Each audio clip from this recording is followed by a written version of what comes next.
precious brother and my precious sister, greet you all in the name of Lord Jesus Christ, and also wish you a very happy and blessed Palm Sunday. खजूरों का पवित्र त्योहार आपको मुबारक हो. The triumphal entry of Lord Jesus Christ in Jerusalem. Hallelujah. My brother, my sister, परमेश्वर आज आपसे बातें करना चाहता है. पाम संडे के द्वारा वो अपने दिल को हम पे जाहिर करना चाहता है.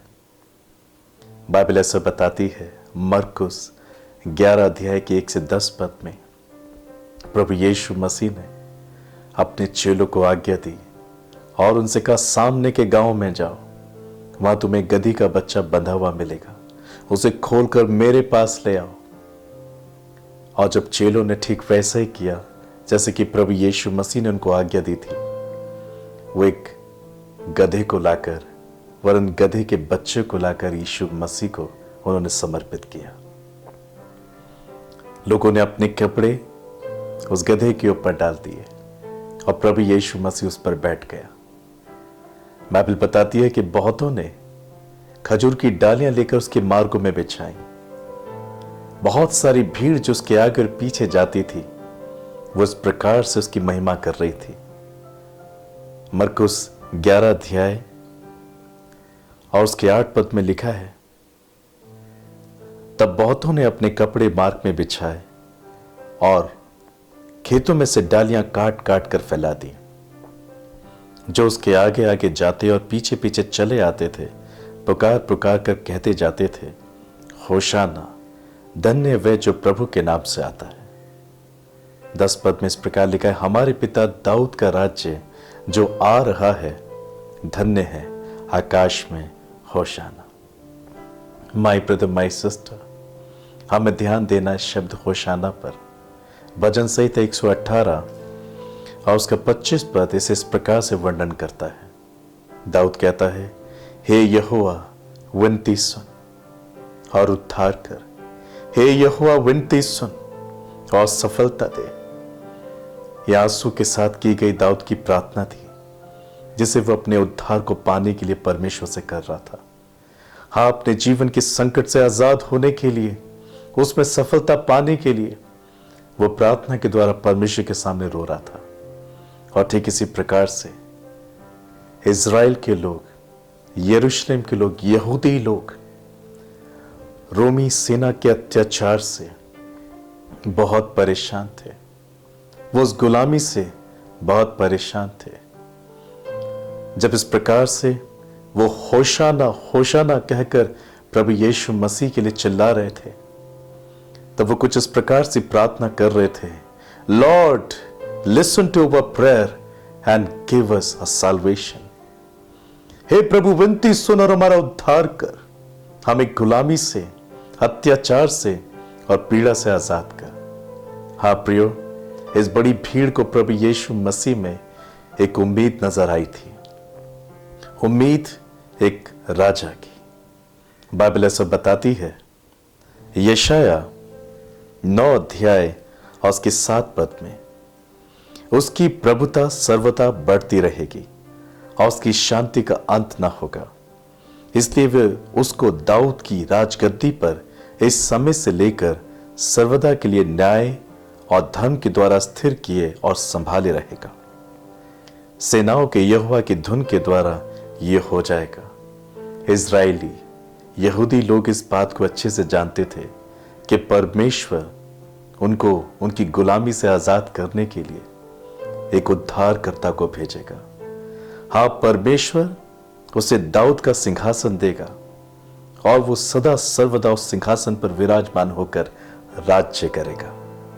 बाइबल बताती है उसके दिनों का कभी अंत नहीं होगा, उसके राज्य का कभी अंत नहीं होगा. और ठीक इस प्रकार की भीड़ को जब प्रभु यीशु मसीह के आगे और पीछे खजूरों की डालियां लेकर आकाश में होशन्ना, धन्य है वो जो प्रभु के नाम से आता है, पुकार रहे थे, तो वो प्रभु यीशु मसीह में एक उम्मीद को देख रहे थे कि जिस राजा की बात बाइबल में लिखी थी, जिस छुटकारा देने वाले की बात बाइबल में लिखी थी, जिस उद्धारकर्ता के विषय में बाइबल वर्णन करती थी वो यीशु मसीह है। मगर यहां पर एक दुखदाई बात भी है। लोग केवल शारीरिक छुटकारे के लिए ही प्रभु यीशु मसीह में अपनी उम्मीद को देख रहे थे। वो जरा सा भी सोच नहीं पा रहे थे कि प्रभु यीशु मसीह क्यों इस संसार में आया। हां, वो परमेश्वर की पूर्व योजना को पूरा करने आया था। वो क्रूस पर आपके और मेरे लिए मरने के लिए आया था। वो आपके और मेरे पापों को, श्रापों को और बीमारियों को अपने ऊपर लेने आया था। वो हमें न सिर्फ शारीरिक गुलामी से आजाद करने के लिए आया था, मगर वो मुझे और आपको हमेशा के पाप की गुलामी से आजाद करने के लिए आया। पाप जो मनुष्य की आत्मा को गुलाम बना देता है, पाप जो मनुष्य के जीवन की शांति को छिन्न भिन्न कर देता है, पाप जो हमें हमेशा के लिए परमेश्वर से, उसकी उपस्थिति से दूर कर देता है, उसे गुलामी से आजाद करने के लिए प्रभु यीशु मसीह आया। और जब वो गधे के बच्चे के ऊपर बैठकर यरूशलेम में अपनी विजय यात्रा को कर रहा था, तो उसके अंदर एक बहुत बड़ी आशा थी कि वह अपने लोगों को उनकी प्रार्थना का प्रतिफल दे। हे यहोवा, विनती सुन और उद्धार कर। हे यहोवा, प्रार्थना सुन और मुझे सफलता दे। परमेश्वर उनकी आंखों के आंसू को पोंछ डालना चाहता था। और प्रभु यीशु मसीह इसी उद्देश्य के साथ इस पृथ्वी पर आया था।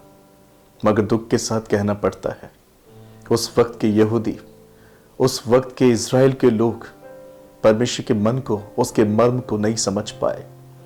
Why Jesus came into this world, वो इस बात को समझ नहीं पाए। इसलिए बाइबल बताती है प्रभु यीशु मसीह यरूशलेम की ओर देखकर रो पड़ा और रोकर उसने इस प्रकार से कहा, हे यरूशलेम, क्या यह अच्छा होता कि तू शांति के दिनों में परमेश्वर की बातों को सुनता, परंतु अब वो तुझसे छिप गई है। और उसके बाद प्रभु यीशु मसीह ने भविष्यवाणी की कि कैसे यरूशलेम मिटाया जाएगा। उसके बैरी, उसके शत्रु मोर्चा बांध के उसे घेर लेंगे और उस पर पत्थर से पत्थर भी नहीं छोड़ेंगे।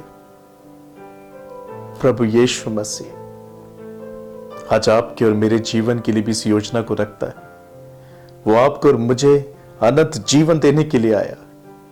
He died and He shed His blood on the cross for you and me, ताकि मैं और आप उसके बलिदान पे विश्वास करें और अनंत जीवन को प्राप्त करें। यह भीड़ जो केवल शारीरिक छुटकारे की ही मांग प्रभु यीशु मसीह से कर रही थी और उसी की उम्मीद लगाई हुई थी, इसलिए वो बड़े आनंदित थे कि परमेश्वर ने जिस छुटकारा देने वाले की बात बाइबल में दी थी, वो उसे अपनी आंखों के सामने पूरा होता हुआ देख रहे थे। यही भीड़ जो प्रभु यीशु मसीह के लिए जय जयकार के ललकारे कर रही थी, ठीक एक हफ्ते के बाद इसी भीड़ ने उसकी मौत की मांग की, उसे क्रूस पे चढ़ाओ इस बात की मांग की। क्यों माय ब्रदर, माय सिस्टर? क्योंकि प्रभु यीशु मसीह में जो उनको अपनी उम्मीद नजर आ रही थी कि वो मुर्दों को जिंदा कर देता है, वो भूखों को खाना खिला देता है, 5,000 से ज्यादा मनुष्य को वो 2 मछली और 5 रोटी से खाना खिला देता है, वो पानी पे चल सकता है, वो बीमारों को चंगा करता है, वो अंधों को आंखें देता है, बहरों को सुनने की सामर्थ देता है, वो लंगड़ों को चलाता है। इस प्रकार के सामर्थ के काम इन लोगों ने प्रभु यीशु मसीह के द्वारा देखे थे और उनको प्रभु यीशु मसीह में इस बात की उम्मीद हो गई थी कि यही है जो हमें रोम की गुलामी से, रोमियो के अत्याचार से, रोमियो की गुलामी से आजाद कराएगा। और यही है जो हमारे जीवन की हर एक घटी पूरी करेगा।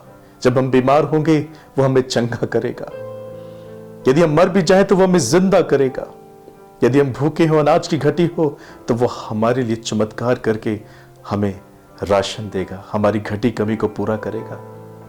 तो इस संसार में जब लोग राजा चुनते हैं, जब लोग इलेक्शंस के द्वारा मिनिस्टर्स को, प्राइम मिनिस्टर को चुनते हैं या किसी पार्टी को चुनते हैं, तो इस उम्मीद के साथ अच्छा भोजन मिल सके, अच्छी हेल्थ सिक्योरिटी मिल सके, सुरक्षा मिल सके, वो जरूरतें जो एक इंसान की होती है, रोटी, कपड़ा, मकान। माय ब्रदर, माय सिस्टर, हाँ प्रियो, वो केवल शारीरिक छुटकारे की ही उम्मीद प्रभु यीशु मसीह से लगाए हुए थे, मगर जिस उम्मीद को परमेश्वर चाहता था कि वो यीशु मसीह पर लगाएं, वो उसे बिल्कुल समझ नहीं पाए। आज भी इस संसार में बहुत सारे लोग ऐसे ही हैं जो केवल अपनी शारीरिक आवश्यकताओं की पूर्ति के लिए ही प्रभु यीशु मसीह के पीछे चलते हैं। आज वो उस भीड़ में शामिल हैं जो सिर्फ अपनी भौतिक आवश्यकताओं के लिए प्रभु को खोजते हैं। मैं जब बीमार पड़ूं तो प्रभु मुझे चंगा कर दे। यदि मेरे जिनमें कोई घटी हो तो प्रभु अपने स्वर्ग भंडार से उस घटी को पूरा कर दे। वो केवल शारीरिक छुटकारे की वजह से ही प्रभु यीशु मसीह की मांग करते हैं। पर आज आपसे मैं प्रश्न करना चाहता हूं, why you need Jesus Christ in your life? आज आप अपने आप को कहां खड़ा हुआ देखते हैं? उस भीड़ में जो आकाश में होशाना तो चिल्लाती है, मगर इस बात को बिल्कुल नहीं समझती है कि प्रभु उन्हें उद्धार देना चाहता है, उन्हें उनकी आत्मा का छुटकारा देना चाहता है, उन्हें पाप की गुलामी से छुटकारा देना चाहता है। या आप अपने आप को उस भीड़ में देखते हैं जो कहते हैं उसे क्रूस पे चढ़ा दो, क्योंकि वो प्रभु यीशु मसीह में जिस शारीरिक छुटकारे की उम्मीद देख रहे थे, प्रभु ने अपने वचन के द्वारा तुरंत ही उनकी उम्मीद को तोड़ दिया। बाइबल बताती है, यूहन्ना 18 अध्याय 36 पद में प्रभु यीशु ने कहा, मेरा राज्य इस संसार का नहीं। यदि मेरा राज्य इस संसार का होता तो मेरे सेवक लड़ते और मैं यहूदियों के हाथों में सौंपा नहीं जाता। मेरा राज्य इस संसार का नहीं है। आज प्रभु यीशु मसीह आपसे कहना चाहते हैं, माय चिल्ड्रन, मेरा राज्य इस संसार का नहीं है। मैं इसलिए आया हूं कि तुम्हें इस संसार से पाप की गुलामी से छुटकारा देकर तुम्हें श्रेष्ठ दुल्हन बनाकर अपने उस राज्य में ले जाऊं जहां पर मैं रहता हूं। आज यही छुटकारा देने के लिए प्रभु यीशु मसीह आपके जीवन में आए हैं प्रियो। यदि आज आप इस छुटकारे पर विश्वास करेंगे, यदि आज आप प्रभु यीशु मसीह के इस वचन पर विश्वास करेंगे, विजय यात्रा जो उसने यरूशलेम में शुरू की थी, आज वही विजय यात्रा वो आपके जीवन में शुरू करेगा। Yes, he will come as a triumphal entry in your life, और आपको आपके पापों से और आपकी गुलामी से आजाद करेगा और आपको जयवंत से बढ़कर बनाएगा। Understand the heart of God. Bible बताती है, पहला तीमुथियुस 1 अध्याय 15 पद में, यह बात सच और हर प्रकार से मानने के योग्य है कि मसीह यीशु पापी का उद्धार करने के लिए जगत में आया। मसीह यीशु पापियों का उद्धार करने के लिए जगत में आया। माय ब्रदर, माय सिस्टर, वो आपको केवल सिर्फ शारीरिक छुटकारा नहीं, वो आपको हमेशा को छुटकारा देने के लिए आया। वो आपको अनंत जीवन देने के लिए आया है। You need to cry before God almighty. आपको अपने पापों के लिए पुकारना है, हे प्रभु मेरी विनती को सुन और मेरा उद्धार कर। हे प्रभु मेरी प्रार्थना को सुन और मुझे सफलता दे कि मैं एक धार्मिक जीवन जीने में, पवित्र जीवन जीने में, आज्ञा का पालन करने में ईमानदार रहूं, एक श्रेष्ठ दुल्हन बनकर तैयार रहूं। जब मेरा प्रभु इस पृथ्वी पर आएगा, ओ मैं एक दुल्हन के सब समान जब तैयार रहूंगा, मैं उसके साथ चला जाऊंगा। ये उम्मीद आज आपको प्रभु यीशु मसीह से होनी चाहिए। Where is Jesus in your life? आज आप कौन सी भीड़ में अपने आप को खड़ा हुआ देखते हैं? शारीरिक छुटकारे की उम्मीद लगाए हुए लोगों में, या संपूर्ण छुटकारा अनंत जीवन की उम्मीद लगाए हुए प्रभु यीशु मसीह से? यदि आप इस बात को समझेंगे, then you will receive his mighty blessings in your life. May God bless you. आइए हम प्रार्थना करें। लॉर्ड जीसस, मैं अपने लोगों के लिए प्रार्थना करता हूं कि आज ये पाम संडे को, खजूरों के इस पवित्र दिन को समझ सके कि क्यों आप यरूशलेम में एक गधे के बच्चे के ऊपर यात्रा कर रहे थे, ताकि आप लोगों को बता सके कि मैं अब बहुत जल्दी लोगों को उनके पापों से छुटकारा देने जा रहा हूं। I am going to die on the cross for my people.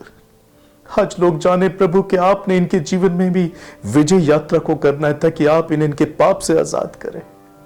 आज आप इन सबके पापों को क्षमा करें, ये अपने पापों के लिए रोएं प्रभु जी, ये आपको पुकारे और आप इन्हें अपने लहू से धो के शुद्ध करें और आज आप इनके दिल में आकर एक विजय यात्रा इन्हें भी जीने के लिए सहायता करें, ताकि इस संसार में एक विजय जीवन जीकर ये स्वर्ग के राज्य में पहुंच सके। आप इन सबको बड़ी आशीष दें, बीमारों को चंगा करें और इनकी हर एक घटी को पूरा करें। आपके पवित्र नाम से पिता मैं मांगता हूं। ब्लेस देम, इनकी प्रार्थना को सुन, इनकी पीड़ा को सुन और इन्हें उद्धार दे, इनको सफलता दे। Bless them Lord, enter into their hearts like a triumphal entry, Lord. Thank you for doing it, Master. I give you all the glory. In Jesus' name I pray. Amen. God bless you, my brother, my sister.